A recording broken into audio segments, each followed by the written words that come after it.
when people start talking about they want to learn music theory, most of the time they want to learn harmony.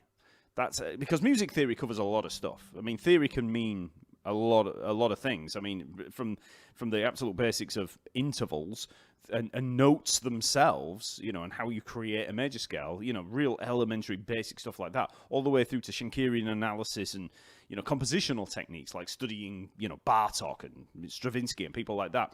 You can go all the way through to that and even really out there things, music theory is just an umbrella term, whereas harmony is really what people are talking about. So if you're ever thinking, I need to learn about music theory, think harmony, and you'll find there's tons of books on harmony, that all the way through from classical harmony books by people like Schoenberg and that, but all the way through to jazz harmony, Mark Levine, people like that. But there's tons and tons of books that you can get on that. There's tons of videos that you could watch. It's all harmony. That's the thing that you want to learn about. Now, the very first thing that you need to learn about if you're going to study harmony, music theory, any of that stuff, is intervals. And you'll have heard me harp on about this loads of times. Intervals are the building blocks of music. Everything that you learn about in theory and harmony is based on intervals. That's how you measure things and how you construct things. So if somebody's saying, what's this certain chord, because you don't really want to bring... because a lot of things like arpeggios and chords and things like that are independent of keys, you don't really want to talk about them necessarily in terms of, this is from such and such a key. Like a major chord is a major chord. And the way that we describe a major chord is its intervallic construction. Everything's constructed out of these, like Lego, like these building blocks. So I won't go too far down the interval rabbit hole, because you can get into real crazy, things that you don't really need to know that much about. But let's just start with some basics of this, because the ones that we're going to talk about are thirds. But let's just look at what intervals are. So the basic interval set that you're going to use, that you're going to base all the other intervals on, is from the major scale. So you kind of need to learn a major scale before you start learning intervals. But after that, you don't really need to learn any other scales. So let's take a major scale, C major. So we'll use C major because then we don't have to worry about sharps or flats or anything like that. So if I was to take a C major scale, which I'm guessing you all probably know, it's just C, D, E, F, G, A, B, right? So I'm playing it here at the 8th fret. You can play it in loads of different ways. You could play down here at that 3rd fret, and you can play it up here. Wherever you want to play it, okay? As long as you've got those 7 notes. So, all we have to do then, once we take that scale, is number the notes in there. So 1, 2, 3, 4, 5, 6, 7, and then you could say that's 8 or 1. But for now, let's just stick with those first 7 notes, okay? So once you've got the numbers, that's scale degrees. Now, scale degrees are related to intervals, but they're not intervals. Scale degrees are just the numbers, or a numbering system for the notes in a scale, okay, or a key. 1, 2, 3, 4, 5, 6, 7. To turn them into intervals, we need to add a quality. So that's going to be major, minor, augmented, diminished, all of that kind of stuff that you hear about. So in a major scale, what we have is, for that first note there, because this is harmony, and you normally see them as measured from a certain note,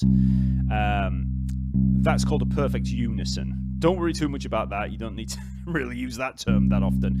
But that's the first. So that's perfect. Now, let's just look at the 1st, 4th, and 5th first. So 1, 4th, and then the 5th. 1, 2, 3, 4, and 5. 1, 4, and 5. Those ones there, those patterns that you see, are perfect. Okay? So perfect 1st, or unison, perfect 4th, and and perfect fifth. Now, what we're doing when we look at intervals is we're looking at a measurement, okay? So, a measurement from somewhere to somewhere, okay? Scale degrees are different. Scale degrees are just the notes. It's just the numbering of a scale. But intervals are different. They're nothing to do with the scale per se. We can take those notes, that measurement, that interval, move it around all over the place, and it's independent of a key. It's got nothing to do with the key.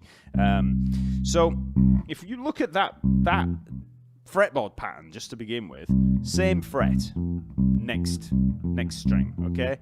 C to F there, 8th fret, E string and A string. That's a perfect fourth, okay? So wherever you move that, that's a perfect fourth. Now, it could be some other things, but we won't get into that right now. So then, that one, that's a perfect fifth. 1, 2, 3, 4, 5. Okay, C to G. Okay, so if we move that around, that's a perfect fifth interval. So we've got the perfect first, the perfect fourth, and the perfect fifth. But remember what I said, it's measuring from somewhere to somewhere. So here, we're measuring from C to something else. So we're measuring from that C to an F is a perfect fourth. And another way you can look at this is alphabetically. C, D, E, F, G, A, B. Okay? Think alphabetically. C, D, E, F, that's your fourth. It's the fourth note there.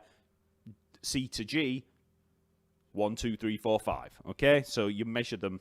And I am breaking this down really simple at the moment, so there is more to it later on. But that's C to F, C to G. So it's not a case of F is a perfect fourth.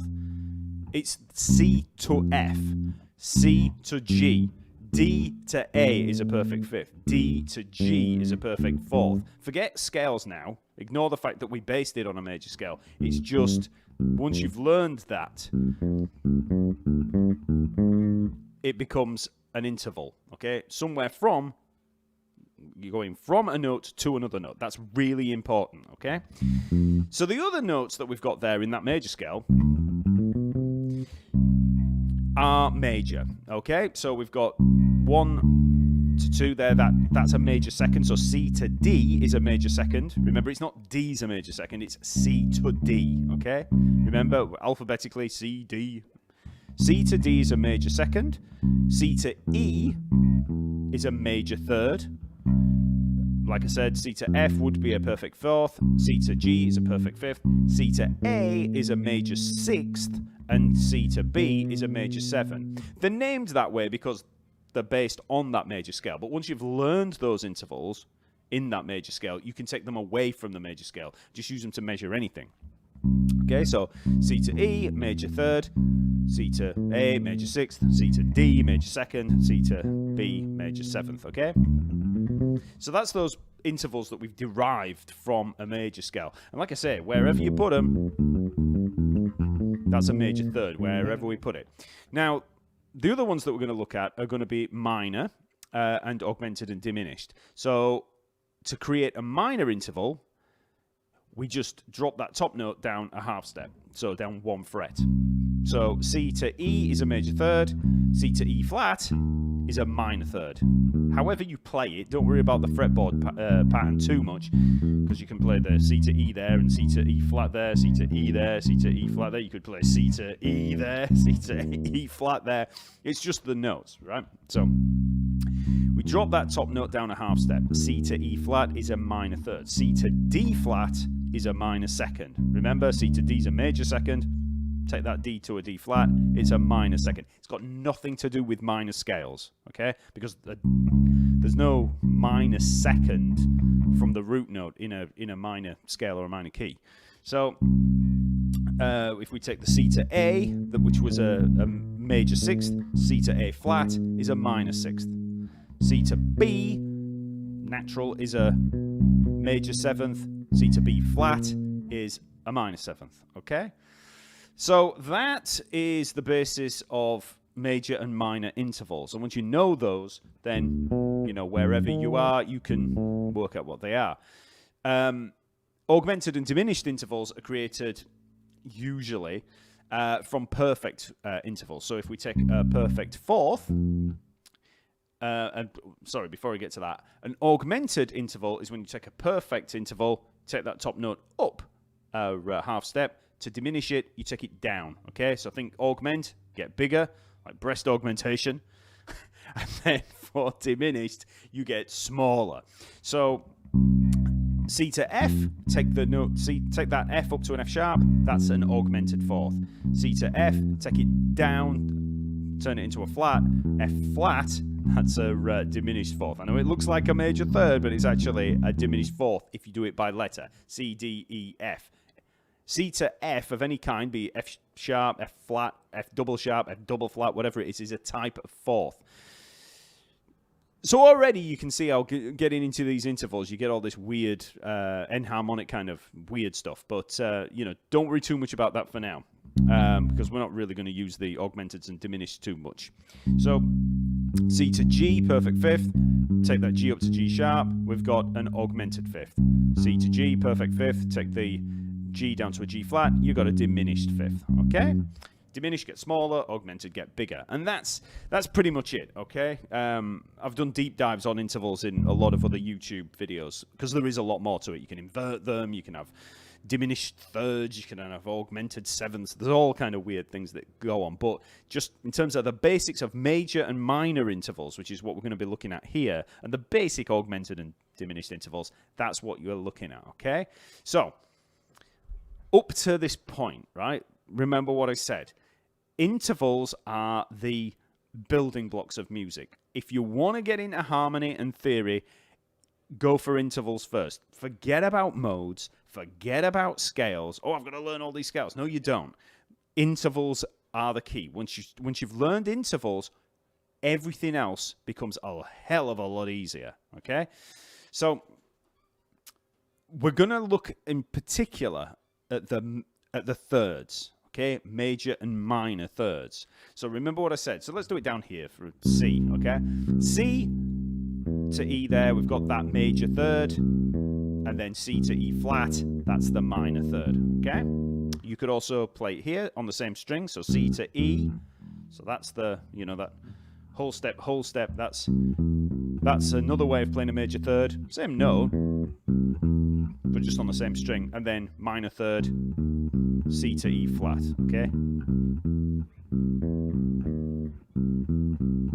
Okay, so it's worth learning both of those alternate fingerings. Major and minor third. I'm going back and over it just to, so that you know that's what we're looking at. So, and just one quick question there while I'm doing that, just before we get onto the chord construction. Hi, Matt. How would you know what chords are in a minor scale? Do you use the relative major chords but start from the minor chord, for example? You can, yes, but there is a little bit more to it, and we will get into that in a minute. That is actually what I'm just approaching, okay? So, next thing you need to learn is chord construction principles. So you learn your intervals. I would recommend going and finding out everything you can about intervals, learning what the hell's going on with intervals. Then you learn about chord construction. Now, that's another thing that people, I get emails about, where people are like, especially when they're asking about the courses, because they'll say, well, chord tone essentials or chords for bass, the two different courses I've got. What's the difference between chord tones and chords? Well, when the chords for bass course that I've got, you learn actual chords, playing chords on the bass, a load of notes together like that, okay? Chord tones are the individual notes in there. So if I was to play a C major arpeggio, okay, that's a C major triad. If I play the notes individually, that's an arpeggio. So an arpeggio is when you play the notes of that chord one at a time. The individual notes in there are chord tones. They're the notes of the chord. It's the chord tones. So you can play those melodically rather than harmonically, which is what we're doing there. So an arpeggio is just a string, an ordered line of chord tones. Chord tones are the individual notes in there. Really important for any instrumentalist to learn, but bass players particularly, because that's how we create bass lines, how we outline chord progressions. If you've got a chord progression of C major, A minor, D minor, G7. If you know the arpeggios of each of those chords, okay, you can hear the chord progression there. Oops.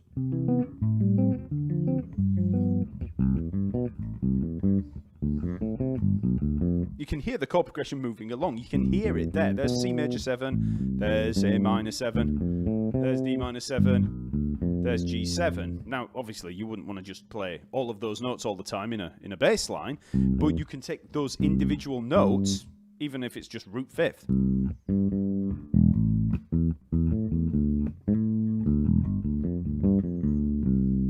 did a few more at the end, but I'm using chord tones. So even when you're doing stuff like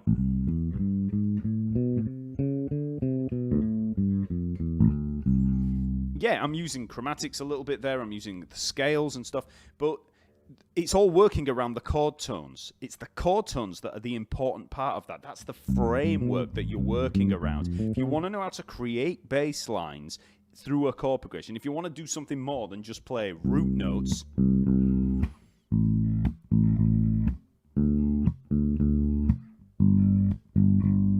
the chord tones are the key, because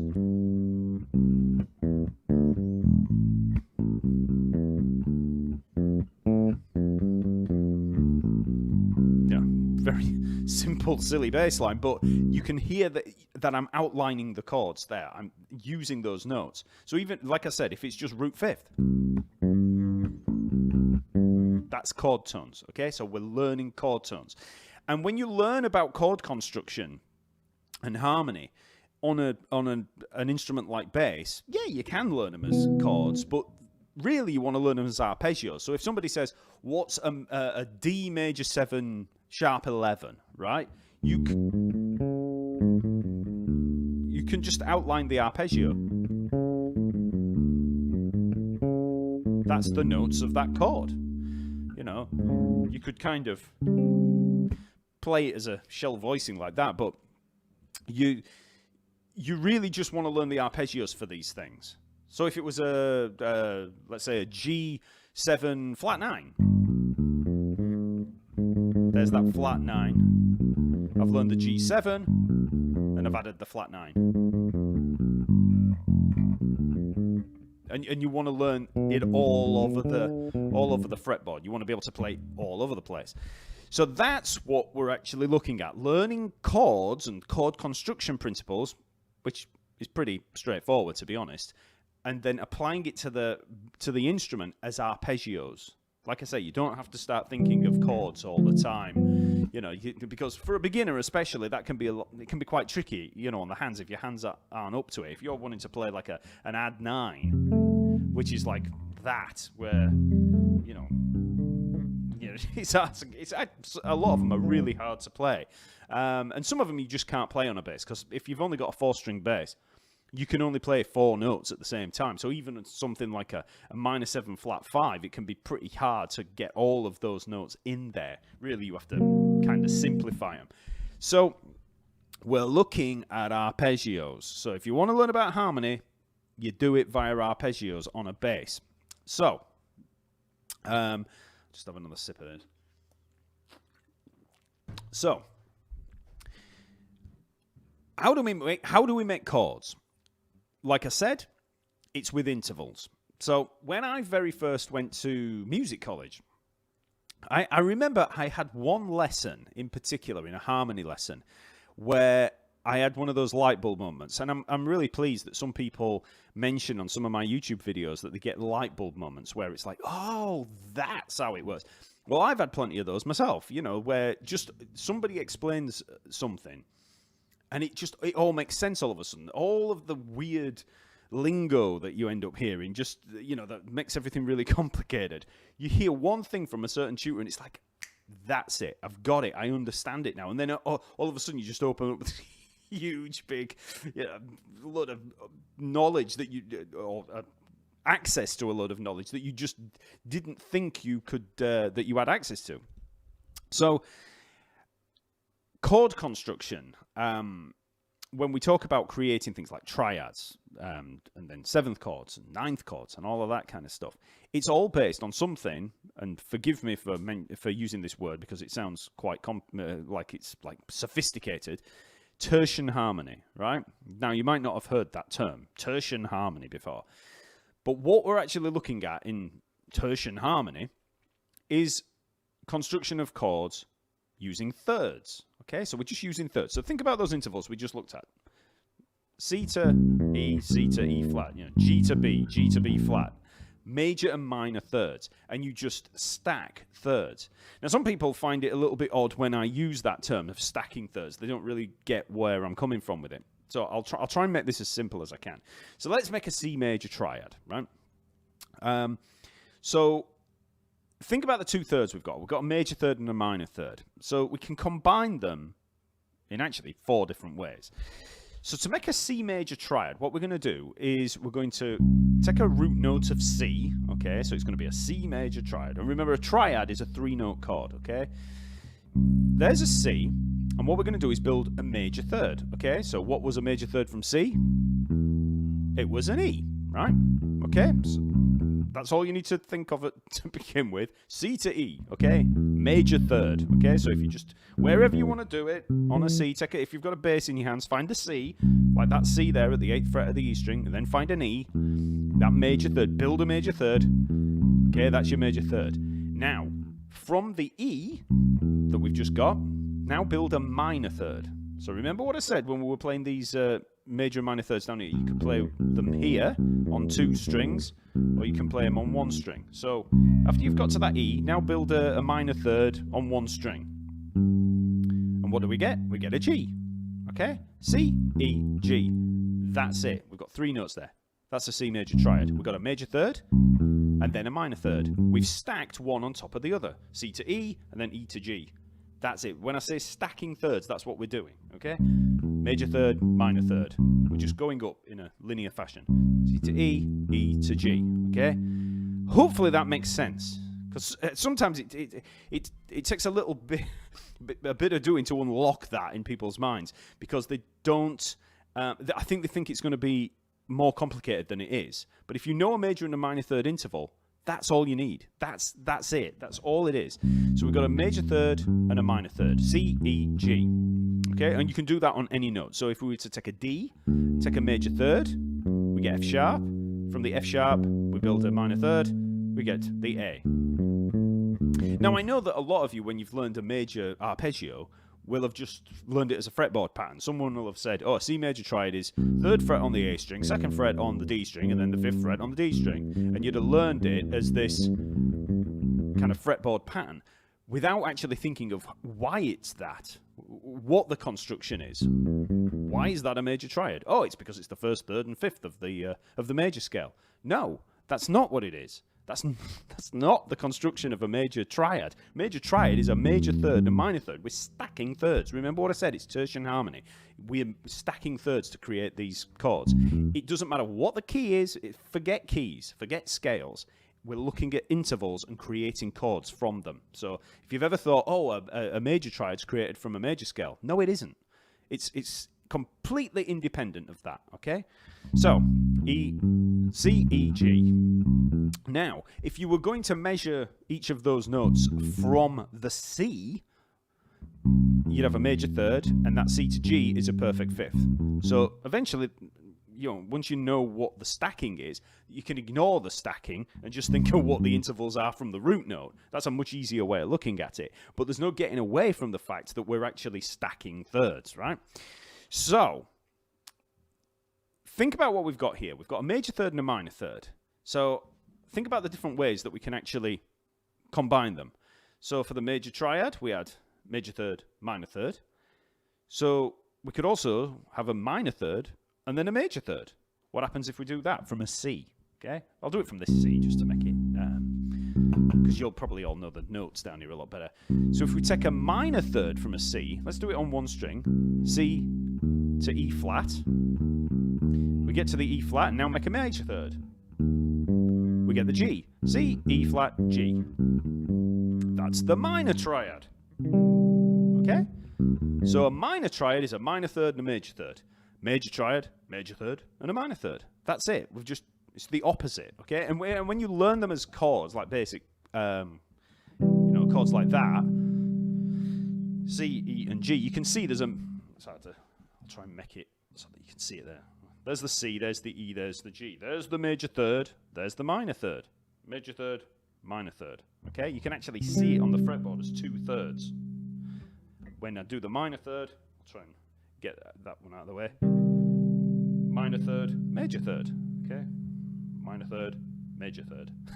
Okay, so that's all we've done. We've stacked these thirds. And forgive me if you already know this, but it is always worth going over the basics, because sometimes people watch these things and think, I've already done that. But I find, even for myself, that it's always worth going over the absolute basics again, all the time, just from the absolute basics, because you've always got holes in your knowledge. It was why when I started teaching in a music college back in the 90s,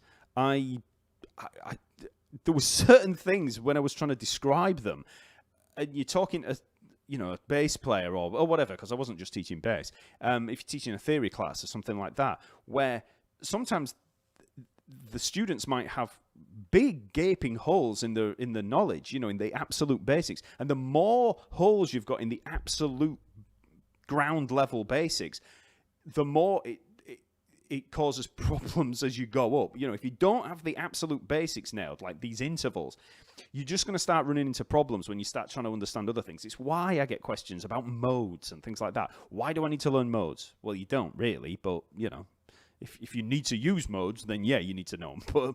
But what are these modes about? What's this about? Why do I need to learn all these scales? What's all this about? And da-da-da-da-da-da. If you've not learned your intervals, the basics of intervals, then a lot of this other stuff is not going to make sense. For instance, if you try describing what a diminished 7 chord is, and then try explaining that there's a diminished 7th interval in it, if you've not learned your intervals and you don't know what a diminished 7th is, it's like, what? So that's what I'm trying to do here. I'm just trying to really hammer home the absolute basics, right?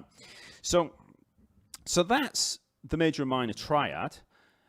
Let's move on. What else can we do? We've had the major and minor third. Major third, minor third. That was a major triad. Minor third, major third. That was a minor triad. How else could we combine them?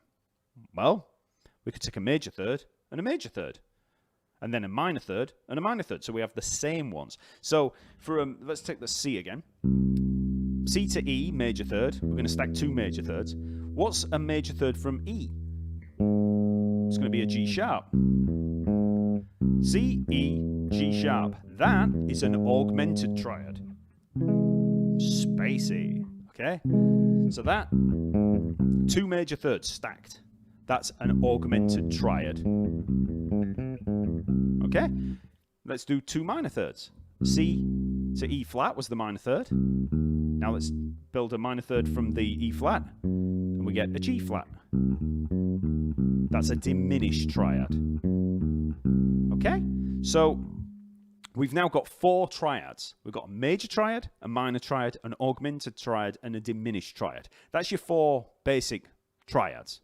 Because we've got major third, major third, major third, major third, major third, minor third, minor third. It's all of the third combinations, okay? And that's it. That's your triads. Now, you'll hear other people talk about potentially other triads that you might have, like suspended chords, like a sus4. You could kind of call that a triad, but that's actually a variation on a major triad or a minor triad. It's a suspension. So I don't class those as triads. And some people you might hear. I've heard Rick Beato talk about them actually, Lydian triads, where you have a sharp 4 in there. But yeah, your 3 basic tertian triads: a major, minor, augmented, and diminished. And if you can get those down and understand those, again, everything else beyond that becomes a lot easier. So when you move into 7th chords, 9th chords, 11th chords, add 9 chords, suspended chords, and all of that, they're all based on these 4 basic triads. If you get those right first, the other stuff is dead simple. So think about the order that we've been looking at these, because obviously I can't cover everything in one lesson.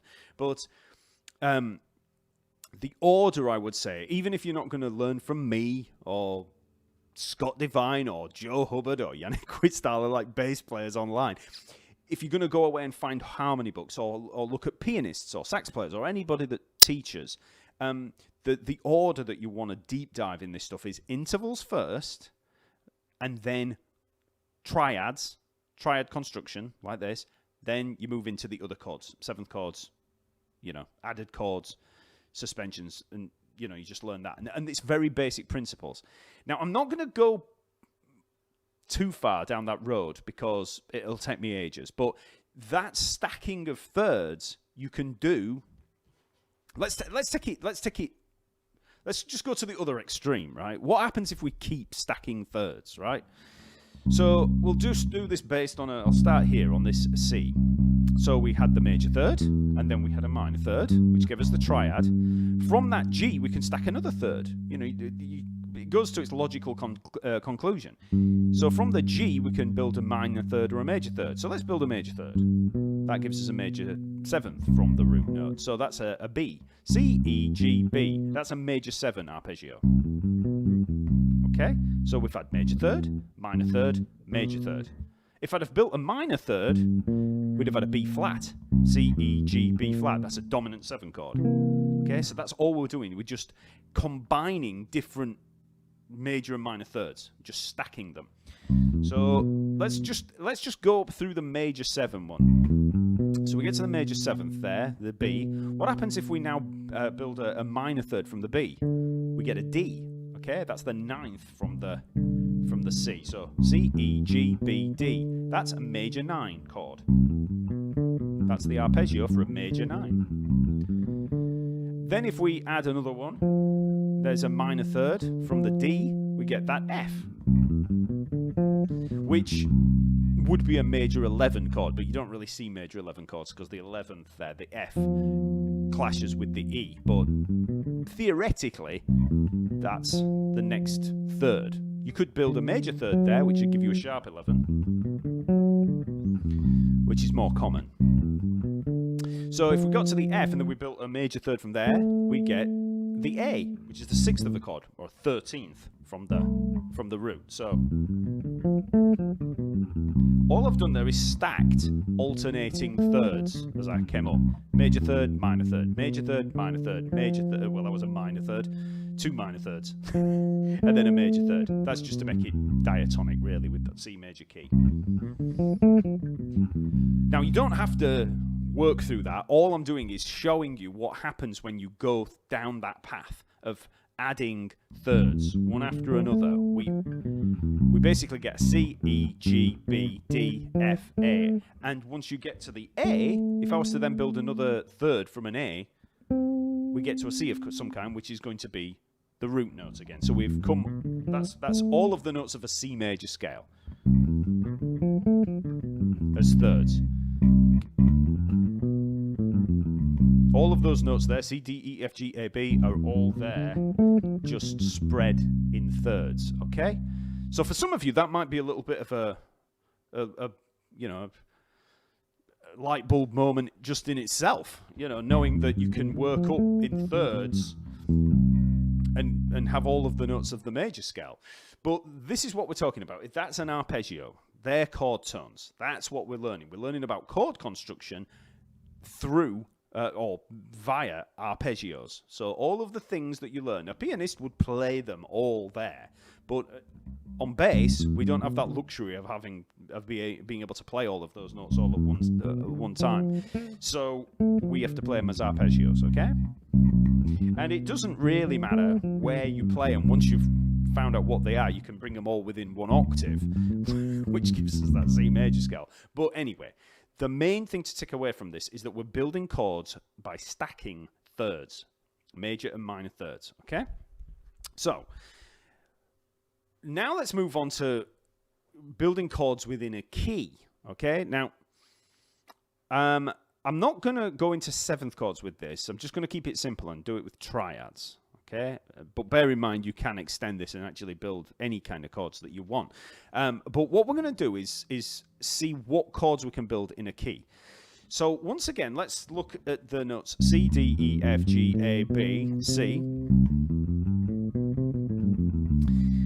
So you really want to think of this note-wise, not a pattern. Think of what those notes are. I should have made a diagram for this of C, D, E, F, G, A, B, but think C, D, E, F, G, A, B, right? So think about what we did. We used thirds, okay, major and minor thirds to do this. What is a third? Well, it's C, D, E. We're basically skipping a note, aren't we? We've got 1, 2, 3, so we're skipping that middle note. So what we can do is build chords using diatonic thirds. Diatonic meaning in the key.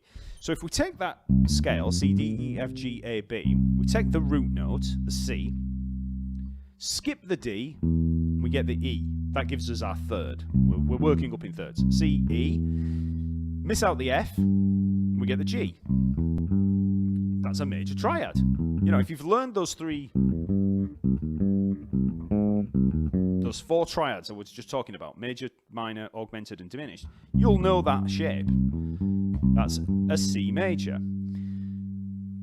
Makes sense considering we're on a C major scale, but that's chord 1. That's the first note in the C major key. Okay, so remember, major key is going to use a major scale. So chord 1, C, C major. Let's go to the second degree of the C major scale, D. Okay, we can do the same thing again. We skip a note and then play a note. So we work up. So remember, C major, same note, C, D, E, F, G, A, B. Start on the D, skip a note. So we skip the E, we get the F, then skip the G, we get an A. That's our second chord. That's our thirds. What chord's that? D, F, A. Well, if you've learned your triads, you'll know that that's a minor arpeggio. So chord 2 in C major is D minor. This is how we work out those chords in a key. 1, 2, 3, 4, 5, 6, 7. When you see the chord 2, 5, 1 in C major, D minor, G, C, or D minor 7, G 7, C major 7. This is what we're doing. We're creating these chords with those thirds that we talked about. Then we move up to the third of the key, E. Do the same again. E, skip the F, G, and skip the A, B, E, G, B. That's an E minor. Okay? Let's do it again on F for chord 4. Skip the G, play the A, skip the B, play the C, F, A, C, F major. G, chord 5 here. G, skip the A, play the B, skip the C, play the D, G major. Okay? Then we get to the A. Let's move up here. A, skip the B, play the C, skip the D, play the E, A, C, E. A minor. A minor. There. Okay? So chord 6 is minor. And then finally, on the B, let's play it here. So B, skip the C, play the D, skip the E, play the F, B, D, F. There's that arpeggio that we played earlier on. It's a diminished arpeggio. That's how we know, because that was a minor third and a minor third. You can see the minor third, see the minor third, B diminished. So in a C major scale, we've got 7 chords, diatonic chords. So we've got C major, D minor, E minor, F major, G major, A minor, B diminished, and C. Okay?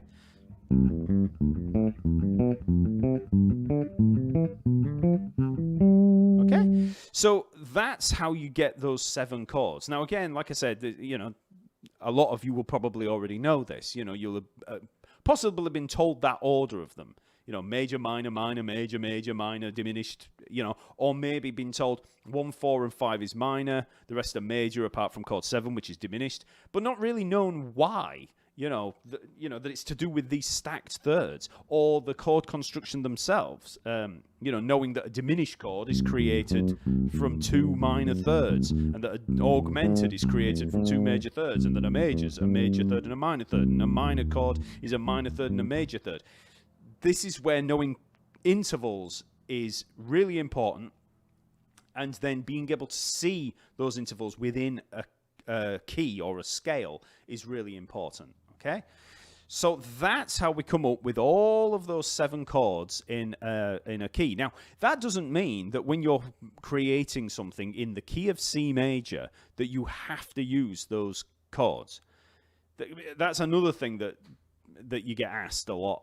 You know, oh, there's an E flat major in this chord and it's in C major. Why is that?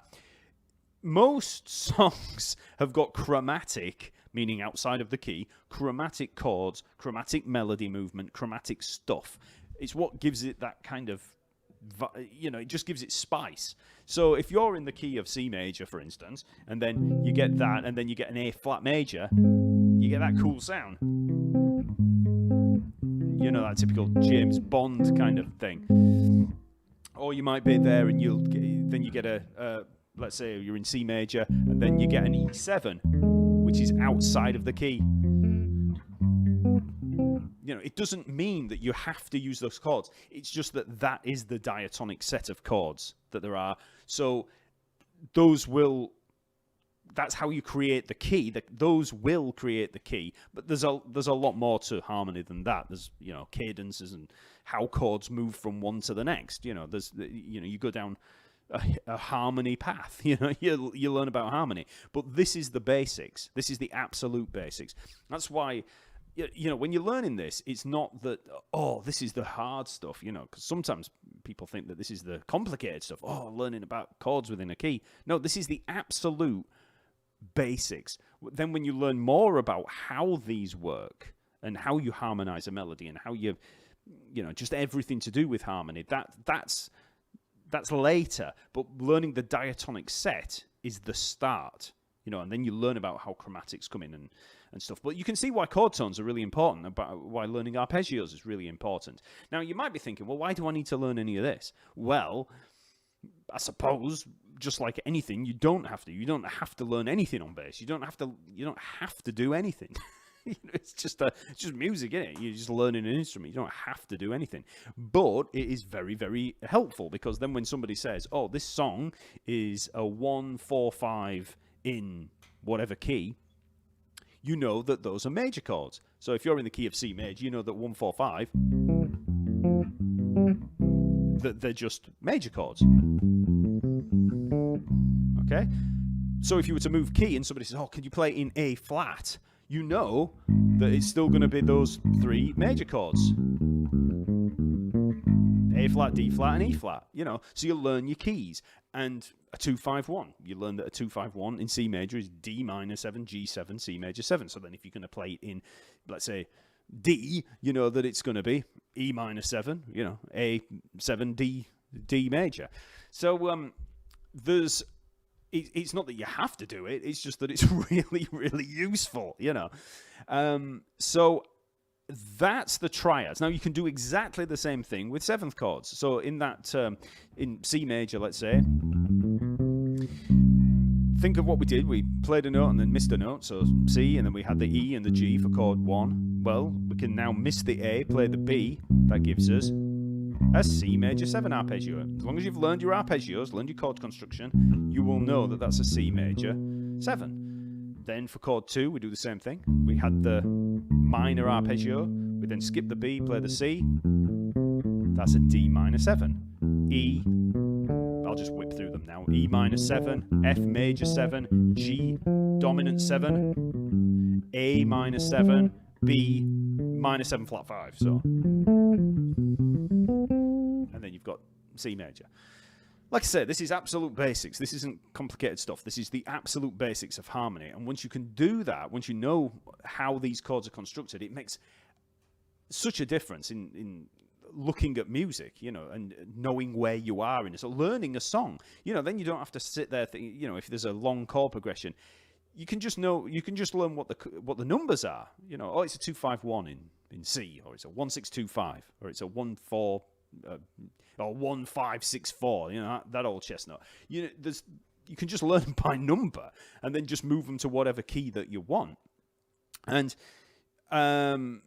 it just makes things so much easier for memorizing things. And then you learn combinations of them. You see patterns in them. So you see that there's 2-5-1. 3-6-2-5-1, 7-3-6-2-5-1, like cyclic chord progressions and things like that. You see combinations of them, so that way you're not having to think, oh, it's C major, then it's B minor 7 flat 5 or B7, and then E minor 7, and then A7, and then D minor 7. You can just think, oh, I know that. It's just that standard old chord progression that you see, just that set of numbers. So that's another really handy thing for learning all of this stuff. It just makes memorizing things and learning things so much easier. And the other thing is, you want to learn what these things sound like. So when you hear this, you think major 7. When you hear this, you think minor 7. Especially with this, you think chord 2 in the major key. When you hear this, that's a,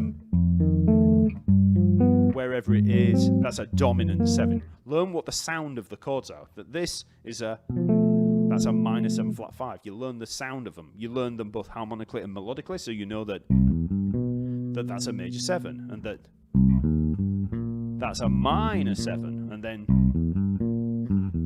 that bluesy sound, that's a dominant 7. So you learn what the sounds of them are. So then when you learn this,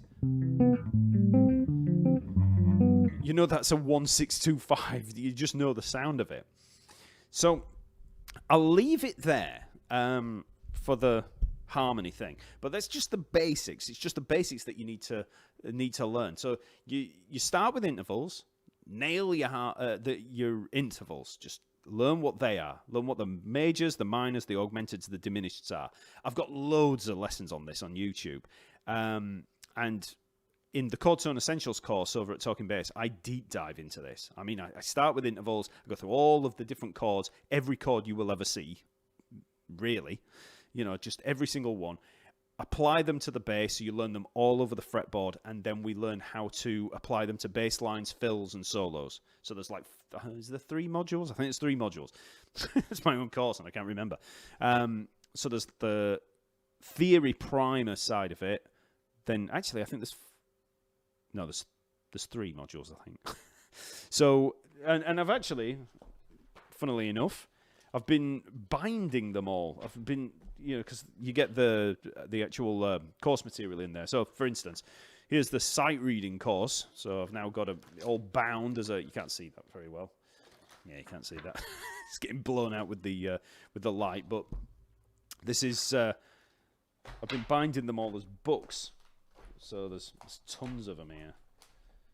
Technique builder, But in the Chord Tone Essentials, there's a load of material for you to work through, and then you learn how to apply it in bass lines and things like that.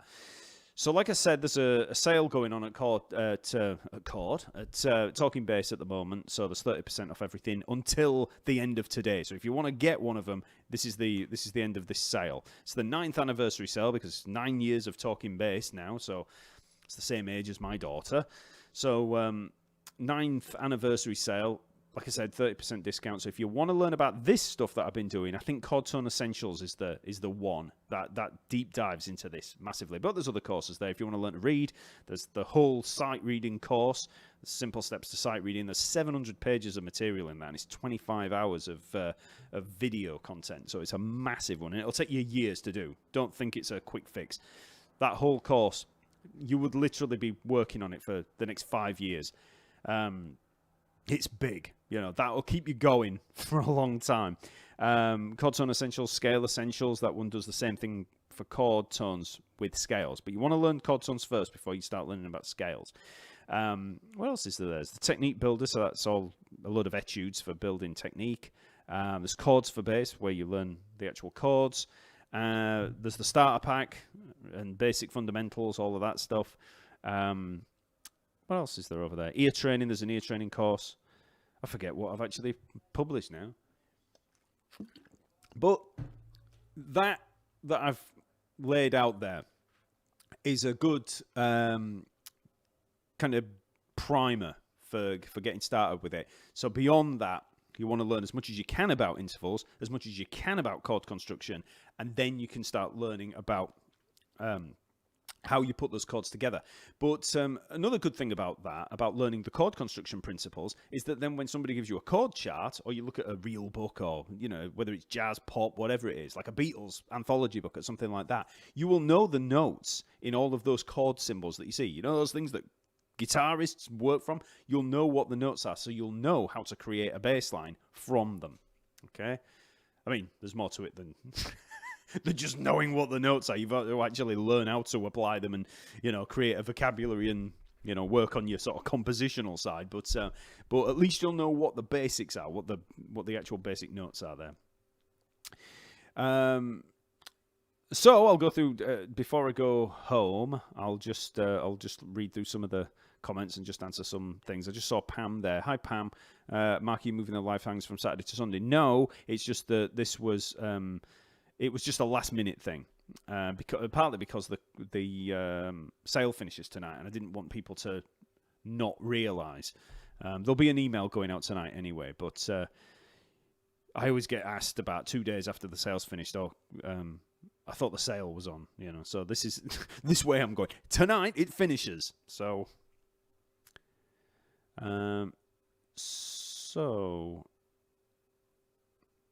Ash Coop, is it true Elmer Fudd was based on Scott Divine? Could you shed some light on this, please, Matt? Don't say that. You all know that me and Scott are good mates, so I'm not going to sit here and, you know, rip on him.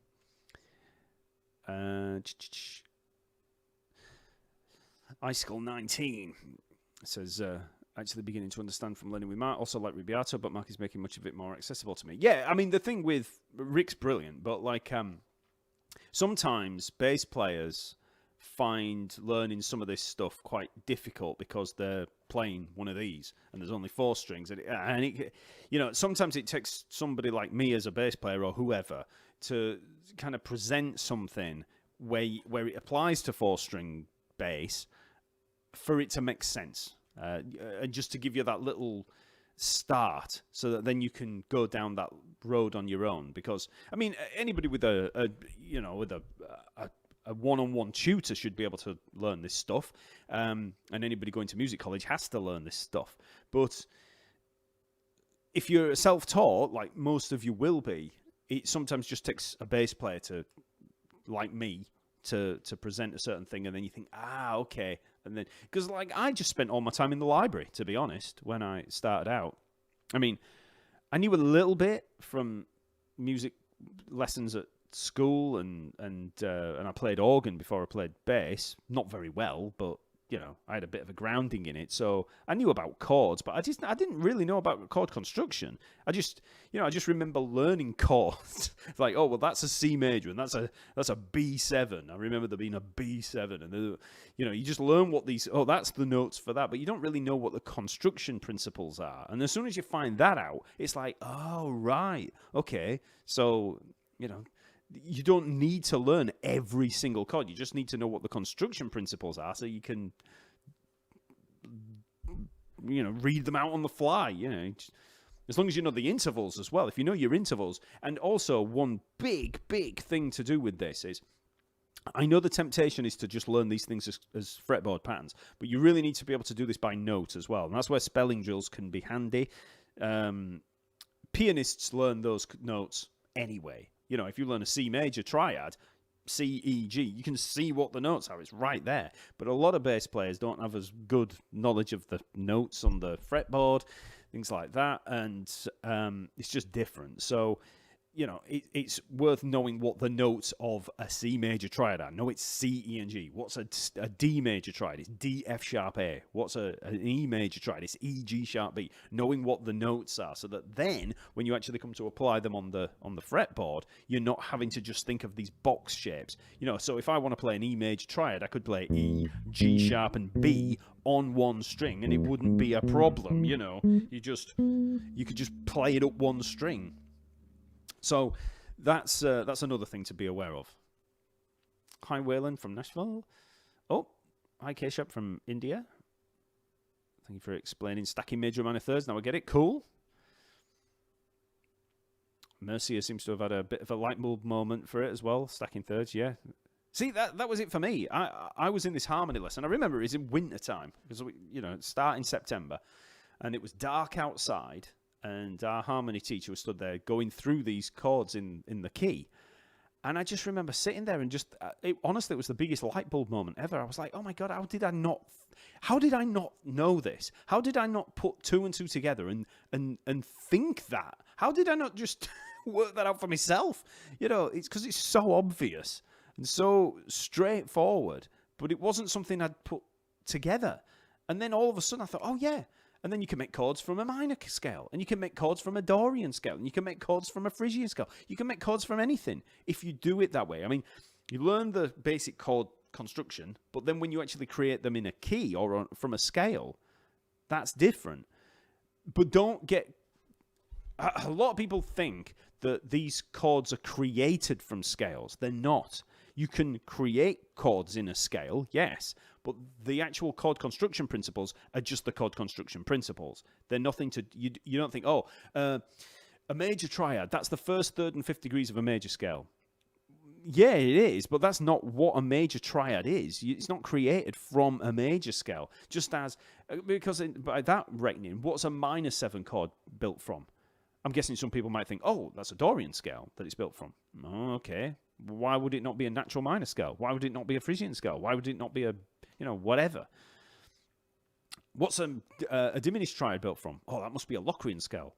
No. A diminished triad is a minor third and a minor third. End of.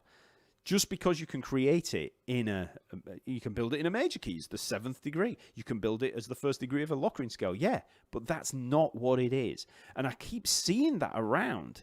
Such and such a chord is built from a certain chord. Kind of thinking of chord scales in that way. It's like, no, learn chord construction principles away from scales. Learn it from intervals, because that's what it is. And then you build on that basic foundation. You learn your triads, you learn your 7th chords, and then you can get... You don't have to think too much of the tertian thing once you get into 9th chords, 11th chords, and 13th. You can kind of add those in. But added note chords, that's just a triad with either an added 6th or a 2nd. An add 9 chord, a 6/9 chord. Suspended chords, sus4s, sus2s, 7 sus chords. That's a triad. You take the 3rd out and you suspend it. You turn it into a 4th, which gives you... So you get this. So here's a C major triad. And then if I take the 3rd out, the E, and I replace it with a F, the 4th, you can hear it suspended. It's got that. It wants to resolve to a major triad.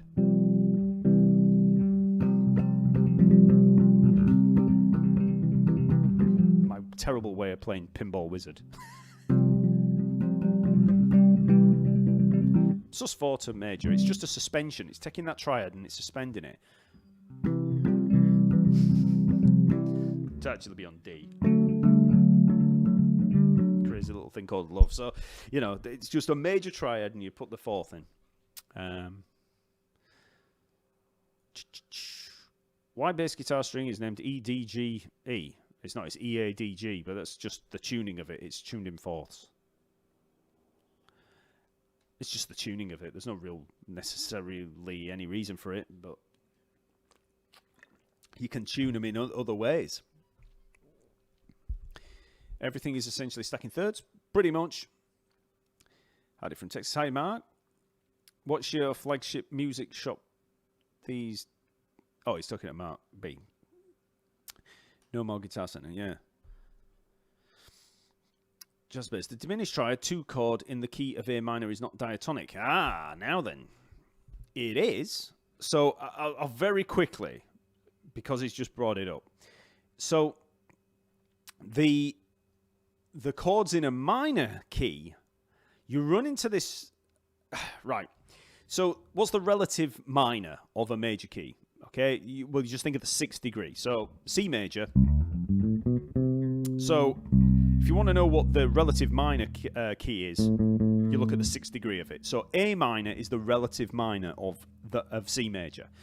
And it's called the relative minor because that minor scale, so that natural minor scale, has the same notes as that relative major scale. So C major, the scale, C, D, E, F, G, A, B, is the same notes as A minor.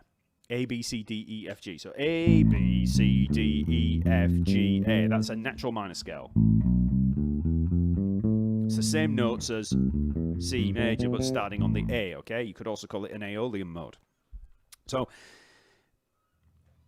to get the chords of the A minor key, you could use all of those chords from the C major key, just starting on A. So you would have A minor, and then B diminished, C major, then D minor, E minor, F major, G major, and back to A minor. So the chords of A minor are the same as C major. It doesn't mean they're used in the same way, because, you know, chord progressions don't work like that. So a 2-5-1 in the key of C major would be D minus G, C. A 2-5-1 in the key of A minor, so we're on the A there, would be B minor 7 flat 5, or B diminished, then E7 or E major. Well, actually, that's where it gets weird. So and then A minor. But it would normally be E minor, right? Because as diatonic chords, for a 2-5-1 in A minor, A natural minor, you'd have B diminished, E minor, A minor. So we're in A minor, then chord 2, B diminished, and then E minor. But that doesn't have the pull from 5 to 1 that we do in a major key. So what we do is generally turn it into a major. So this is one of those little chromatic things. So we get B diminished, then E major, and it gives us that leading tone into the tonic, okay? And that is where a harmonic minor scale comes from. Because when you do that A natural minor, we've sharpened the 7th degree to turn that E minor into an E major chord, which is why it's called the harmonic major scale, because it's a harmonic major scale. That's a different scale altogether. Harmonic minor scale. So it's about harmony, because that chord 5 has been turned into a major, giving us that leading tone, that major 7th in the key. Okay. A lot of you won't get that. That'll just go straight off your head. But I'm guessing jazz bass there, I think you might know what I mean. So the diminished triad is diatonic in minor. You're just working out those chords from the relative major. I mean, you don't have to work them out from relative major. You can just do the same thing that we did with the C major by playing a note, missing a note. So if we're on A natural minor, we use the natural minor as the basis, as the standard default for the chords in that minor key. So A, B, C, D, E, F, G, A, okay? So chord 1, A, play the note, miss a note, B, C, miss the D, play the E. Okay, so chord 1 is minor.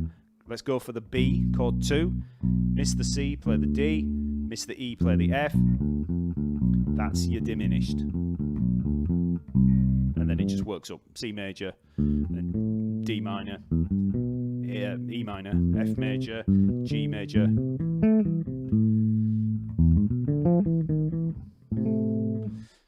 then you switch it to a major for the chord 5 for the harmonic minor scale. You don't, when composers used the harmonic minor scale, they didn't think, I'm going to use the harmonic minor scale. It wasn't called that. It was just that they were changing chord 5 to major to have that pull of the leading tone. And then theorists will have come up with the term harmonic minor scale because of the harmony side of it. And then melodic minor is more to do with the melody side as you switch it and then you put a major second in on that chord 5. But people end up thinking, oh, they're using the harmonic minor scale is like a separate scale that you use for creating things. Oh, well, that's the one that sounds like Yngwie Malmsteen, you know, that kind of neoclassical thing. It's not that at all. It's all about chord 5 and about perfect cadences in a minor key.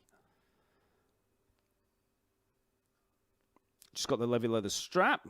Thanks, Nate. It is very comfy. It's a good one. Mark, thank you for going through the 7 chords in C. That makes sense in helping me understand which chords are major, minor, and diminished. Cool. Robert. I was practicing and my friend goes, oh, you play jazz? I said, no, I'm just hitting the wrong notes all the time. And he says, that's what I said. Jazz. Yeah, very good. Let me just scan through these.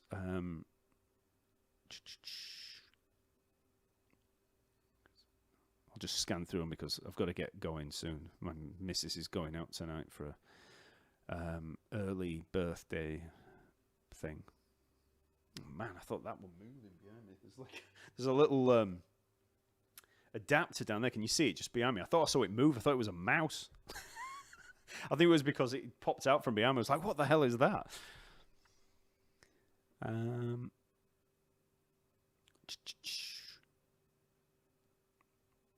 Yeah, Pam, I saw that you'd bound yours as well. Yeah. It doesn't make a difference, because I did have them all printed out before, but then I just have loads of paper everywhere, and then it gets lost. SBL is the upside down, and Scott is Vecna. Oops.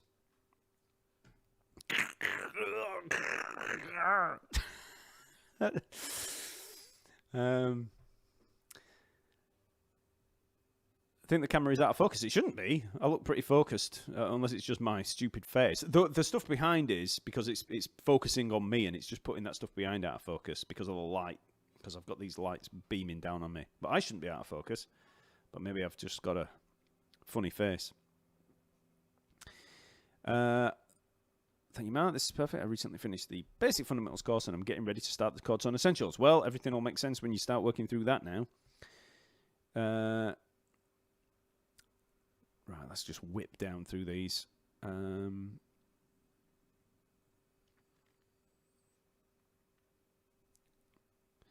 Reminder, please. How would you know what chords are in a minor scale? Do you use the relative major? Oh, right, I just went through that. My problem has always been knowing these but not able to apply it, especially on the spot. I'm sure it's lots of repetition, so I don't have to think about it. Kind of, yeah. Do a lot of analysis. Look at chord progressions. Work at what key a tune's in, and then analyse what the chords are. And just think, okay, that's chord 1, that's chord 2, that's chord 5, blah, blah, blah. And you'll suddenly start realising that most songs have got things that aren't necessarily flies. Oh, God. Mice, flies. Oh, man, that thing's going to do my nut. Yeah, they. I'm all thrown off now. What were we? Where were we? Yeah, you just have to. Yeah, it's just knowing it and then just seeing it in stuff as you play, learn stuff, analyze it. You know, it just takes a while. You know. I wonder if there's also a way to figure out inversions using thirds or a similar stacking interval idea. Well, there are inverted intervals, but chord inversions are a different thing. So well, they're not a different thing, they're exactly the same thing. But if you take C major, that's called root position because it's on the root of the chord. But if you start the chord on the third, that's first inversion. Okay? Which you can play melodically like that or whatever. You're just basically playing. So there's C major triad root position. Start it on the third, fifth octave. That's your first inversion. And then if you start it on the fifth, you get second inversion. So that's G, C, E. So root, third, fifth. That's root position. Third, fifth octave, that's or first, that's first inversion, and then fifth, first, third, that's your second inversion. However you want to play it. I mean, there's 1,000,001 different ways to play anything on a bass. And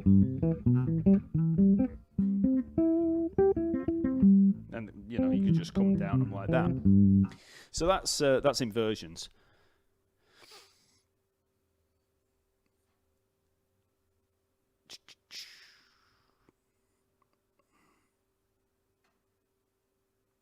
Charles says, if I order 1 or 2 beginner course books, which ones should I get? Are they numbered? What do you mean, Talking Bass ones? They're not books. They're just the ebooks from the courses.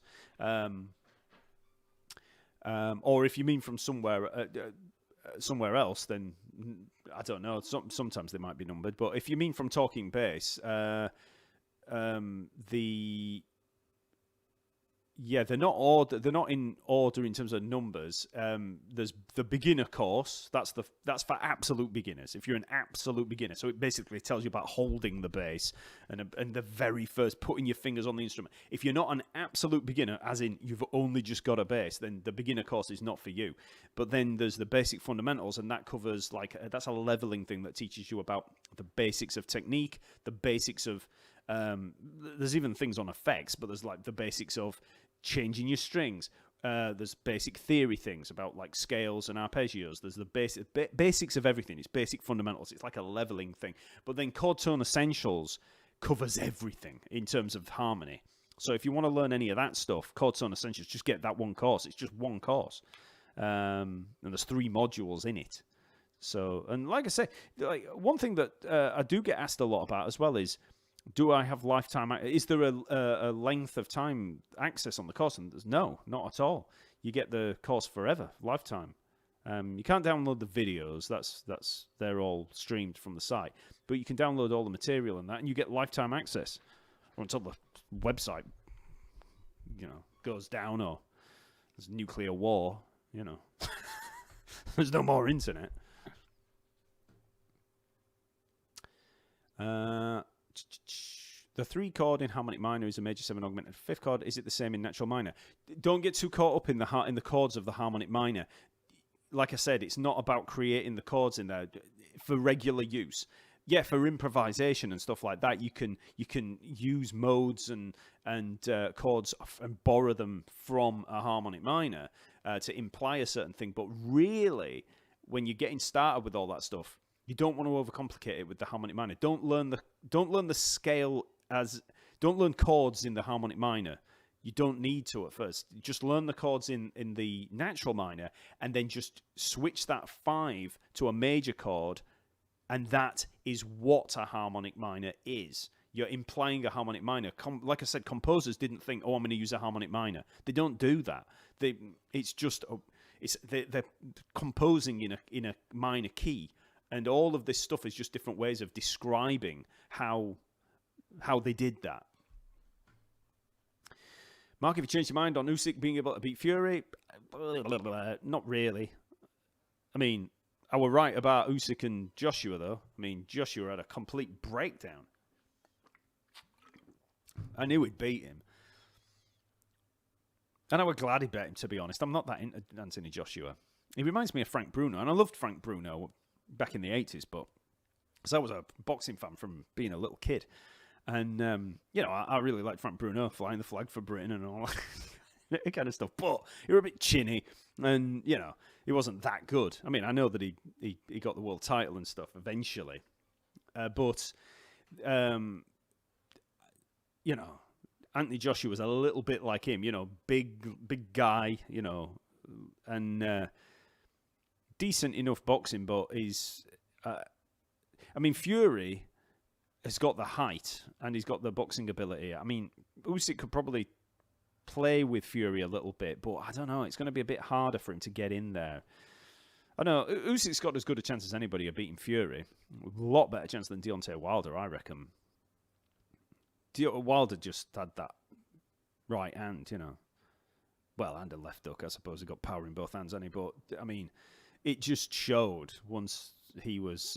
sorry about digressing into boxing, but it just shows that, just because you got a, big right hand or whatever, like Teddy Atlas says, if you don't have a way of delivering it, if you don't have a delivery system, then it's useless. Which is why I couldn't believe that everybody was bigging him up, Deontay Wilder, and they were, saying that, he's going to beat this and that, and he's, so all the Mayweather lot, they were all saying that. And I thought, of all the people to start talking about power it being the determining factor in it, is the Mayweathers. I mean, Floyd he proved that wrong every time he fought. Right. Back on track. Please do some easy technique of slap and please do some Flea's scales. Flea doesn't have any scales. It's just, with slapping, a lot of stuff is Dorian based, I've got to say. Whenever you hear anything that's got, for a start, You very rarely hear major sevenths in a. You do hear them every now and then, but like in a slap thing, it's always going to be minor sevenths. So if I'm in E, let's use E, right? You know, that kind of thing. That's that flat 7 all the time to that. That's your standard go-to. And then you can use major thirds or minor thirds. You know, you hear that a lot. I mean, you'll hear the minor third a lot. Minor third to major third. That's got that bluesy little kind of thing. Again, flat 7. Maybe 4th to 5th. You get those a lot. But then the thing that you do hear that kind of gives it that certain vibe is you don't really get minor 6ths. You get major 6ths. So, you know that. That's a major 6 to a flat 7. So that's Dorian, basically. I mean, if you were doing the major third, then it's Mixolydian. You know, like a dominant 7. So, again, down there. Oh. Here how it's that. That, when you've got a minor third in there, is a Dorian scale. So.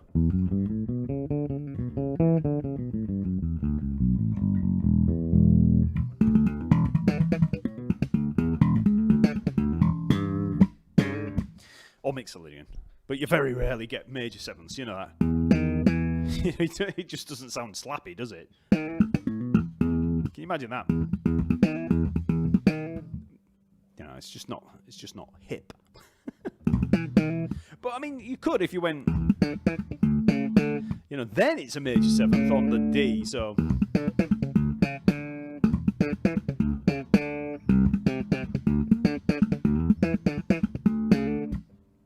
Terrible to finish on that. Anyway.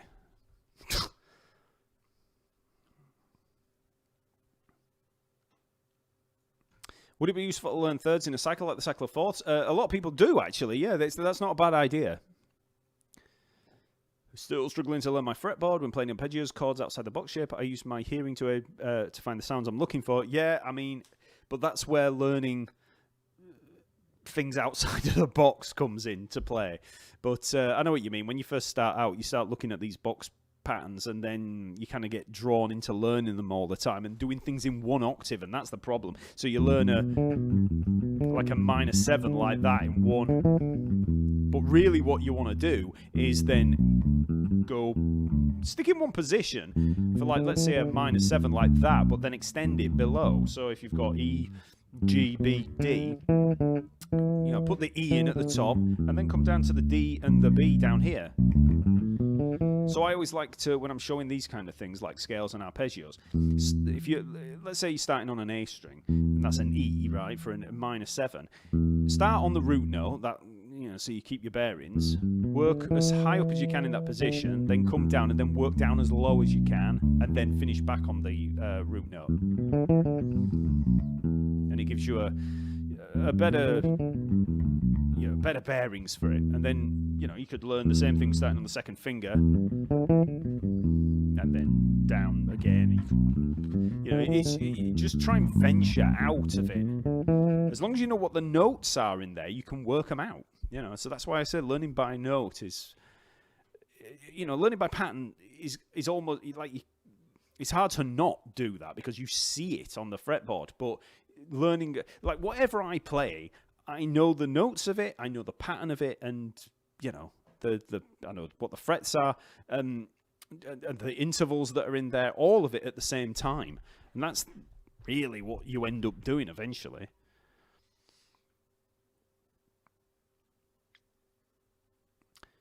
Right. I've got to go, so I'll just very quickly see if there's any one particular question here that stands out.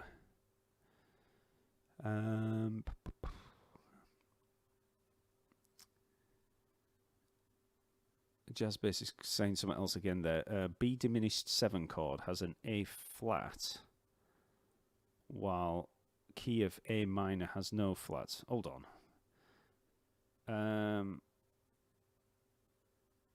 No, a B. No, that's a diminished 7 chord. There's a difference between a diminished 7 chord and a minor 7 flat 5. You're getting mistaken there with the diminished 7 chord. So a B diminished 7 chord would be B, D, F, and then that A flat. Okay? That isn't chord 2 in A minor. It's B minor 7 flat 5. It isn't. So there's a diminished triad.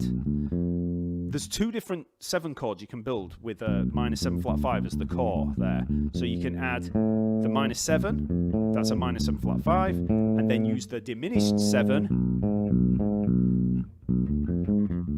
which is a diminished 7 chord. So there's it's called a diminished 7 because it's got a diminished 7th in it. That's why I said you need to learn about intervals, because a lot of people will be like, hold on, a diminished 7th interval? What the hell is that? I thought you could only have diminished 5ths and 4ths. Nope. If you've got a major interval and a minor interval, so this is one of the first things you learn in music theory when you do proper music theory grades.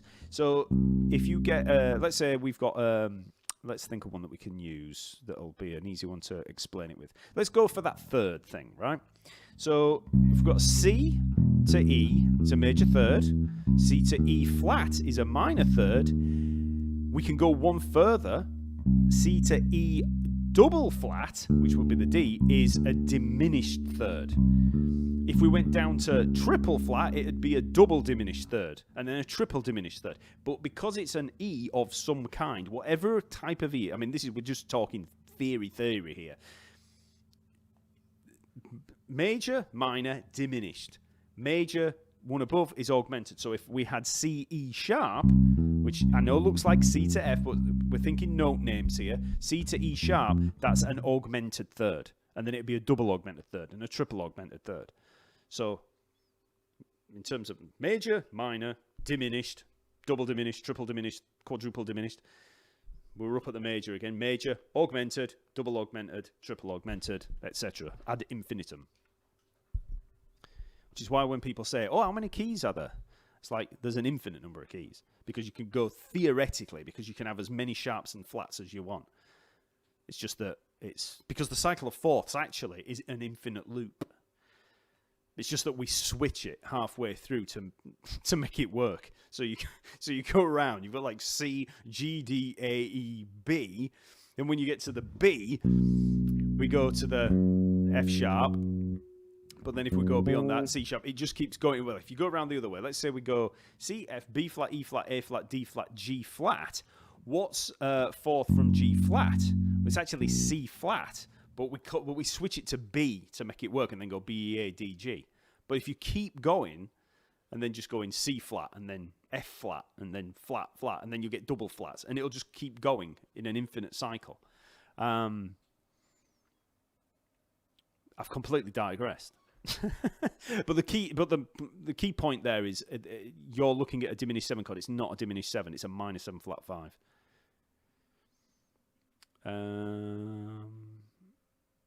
What's the timetable for new courses you're working on? Well, we've got the Groove.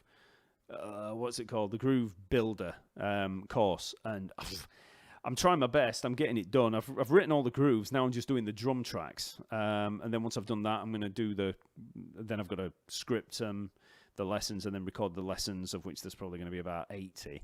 So I'll do those. I reckon we're looking at what's the date now? I reckon late October for it. Unless I get through it really fast.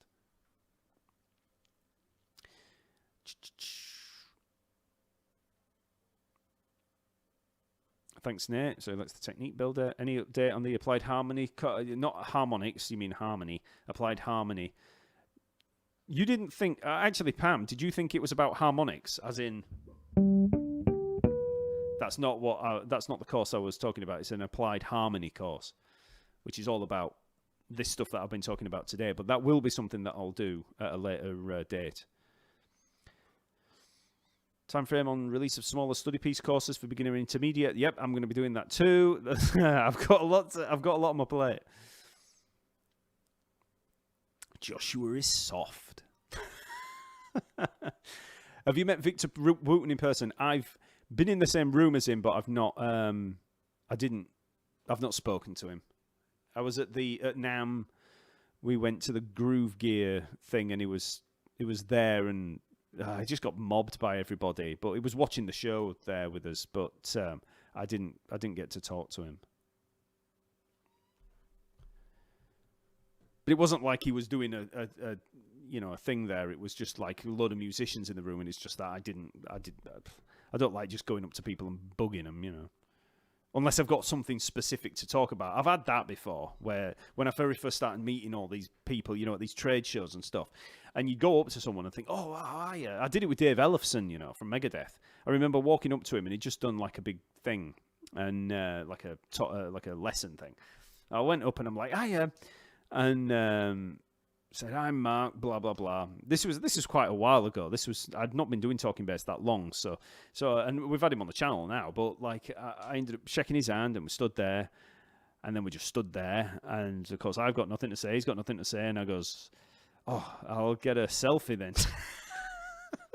Just like, hi. And that's all everybody, that's all that everybody does. They just get selfies with each other, get a picture. It's like going up and asking for an autograph, isn't it? Something to put on Instagram.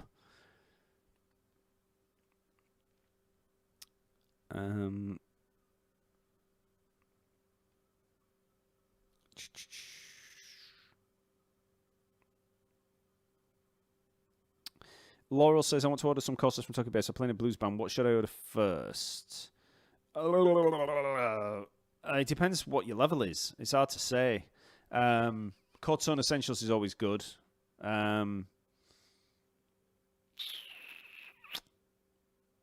Sight reading's good, but it depends whether you want to learn how to read. I'd recommend learning to read, but some people, it's a big undertaking. So, but Chord Tone Essentials is my go-to. If you want to improve your technique, there is the Technique Builder course, and that's I really like that because it's just a load of etudes that you can work on, and it'll really get your hands working.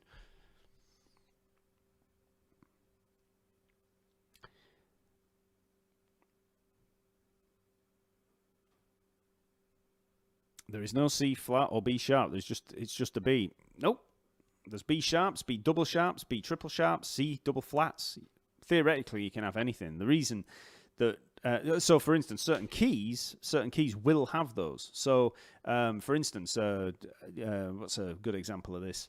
So, like a C sharp major is going to have a B sharp in it for its seventh.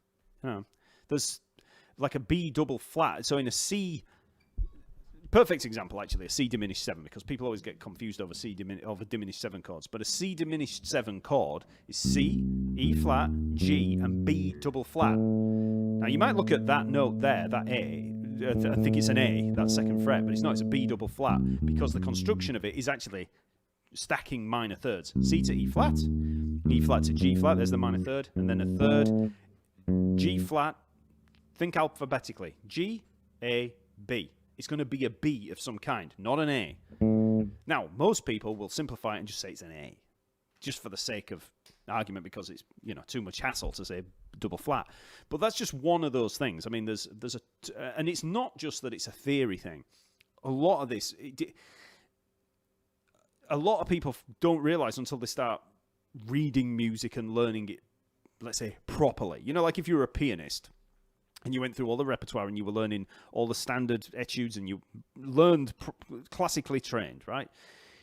You'd realize that there's a lot of these things to do with little chromatic alterations, like things like that harmonic minor scale. It doesn't take much to sharpen a seventh for it to suddenly become like a B sharp,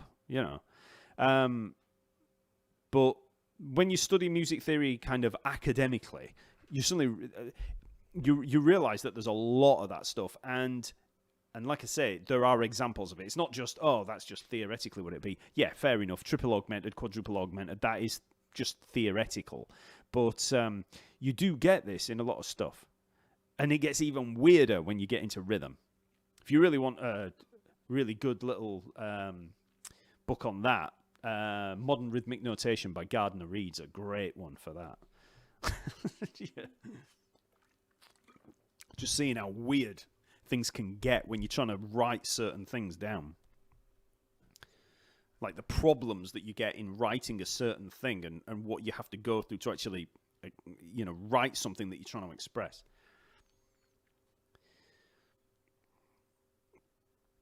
Mark, if I remember correctly, augmented is a half step up from a major and diminished is a half step down from a minor.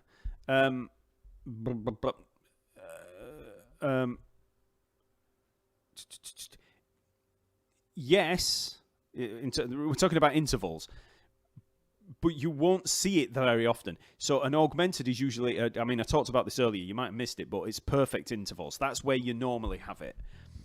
I was pointing out that with the major and the minor because it's one thing that a lot of people don't cover.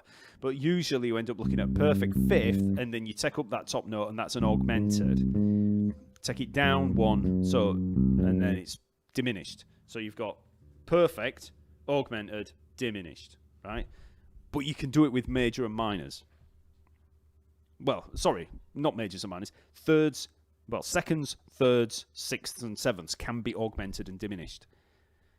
But that's not, widely advertised, which is why people get confused. Okay, I'll get going. All of this is real. I hate when it starts sounding really complicated because it's not. It's dead straightforward, all of this stuff, but it's just finding the right way to have it described. Like I say, I lived in the library when I was a kid. I just when I was at music college, especially because there was a library just down from the college, and there was a library in the college as well. But I just used to go in there. I used to get scores out. I used to analyze orchestral scores. I'd get as many books out on music theory as I could. I was reading up on counterpoint and harmony, and I just used to read all this stuff and make notes on it. I had like manuscript paper, and I've still got them all somewhere, like all the notes that I made, and I do it really neat as well, and it was like, okay, today I'm doing about, consecutive fifths and stuff. And then you'd sit there writing out the examples that are given in the books and that, and I'd make these notes on it, just, autodidactic, I suppose you'd say. And, I just used to do that all the time. So I got a real good little grounding in the basics of kind of classical theory, which then when which had not much to do with bass playing, to be honest. But then when I'd be learning stuff like jazz harmony stuff, especially, that grounding in the theory stuff really, really helped. So, have you ever met John Deacon? No. Not many people have for the past 30 years, have they? But I'd love to get him on the channel, but he would never do it. All right, everybody, it's 20 to 6. I need to get back. Right, thanks for turning up. And remember, sales on over at TalkingBass, so 9th anniversary sale, but it finishes tonight. So if you are going to get any of the courses, get them tonight. Get them before tonight. So it's, like I said, Chord Tone Essentials is the one if you want to do this kind of stuff, all this harmony stuff that I've been talking about. And I was talking about it for 45 minutes earlier on, and there's like 12, 13 hours of videos, talking about all this stuff in that course. So that would be the one, I think, if you're into this stuff. All right, then. Thanks, everybody. Just you think Leon Edwards got lucky to some degree? No, not really. It was lucky. I suppose the timing of it, in a way, but he set that up sweet, that head kick. But will he win in a rematch? I doubt it. It was a big shock, but I love that he did it. Another Brit flying the flag. All right, then, everybody. I'll see you later.